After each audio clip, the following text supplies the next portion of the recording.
When Kevin Costner rejected a $20 million studio peace offering, he turned us down. The process of making movies often boils down to the eternal battle between art and commerce, with the battlefield being the accumulation of creative and practical choices. Few actors have embodied this conflict quite like Kevin Costner, who developed a reputation over the years of being fiercely vociferous in his views and extremely awkward to deal with if things didn't go his way. A great example of this came in 1999, when Costner became embroiled in a game of brinksmanship with Universal Pictures over the final cut of his third major film centered around America's pastime, baseball. For Love of the Game tells the story of 40-year-old pitcher Billy Chappell trying to attain a perfect game in his last outing for the Detroit Tigers, all while reminiscing about his relationship with girlfriend Jane. The movie was directed by Sam Raimi, who took a detour from horror in the late 90s, and it was such a personal project for Costner that the opening credits included home videos of his childhood with his beloved father. In order to keep the movie's budget to a reasonable $50 million, Costner agreed to waive his standard fee at the time, an eye-watering $20 million, and took a cut of the back-end profits instead.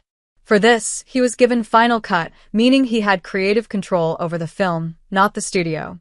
However, he would only get this if the movie was less than 2 hours and 10 minutes long and achieved a PG-13 rating with the Motion Picture Association of America.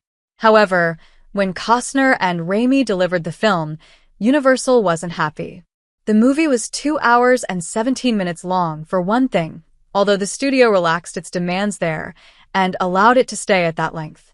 The real problem, though, was that the film was slapped with an R rating because it included 2 F-bombs, which is one more than the MPAA allows in a PG-13 film. So, Universal ordered the line of dialogue containing the second swear word to be re-recorded, and it also cut 10 seconds from the film. Thus, the movie was granted its desired rating. Then Costner went into business for himself by blasting Universal in the press. Why Kevin Costner turned down $20 million over a single F-bomb?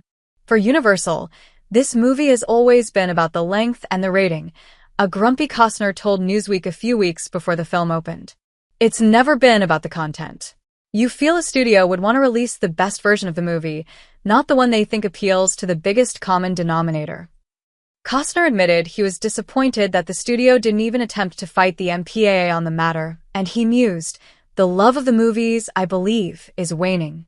Naturally, Universal executives were irate with Costner, whom they believed had jeopardized the film's box office potential. Co-chairman Stacey Snider even told the Los Angeles Times, "Kevin's not the director, and it's not fair for him to hijack a $50 million asset," before adding, "Our feeling is that we have backed the filmmaker, and his name is Sam Raimi, not Kevin Costner."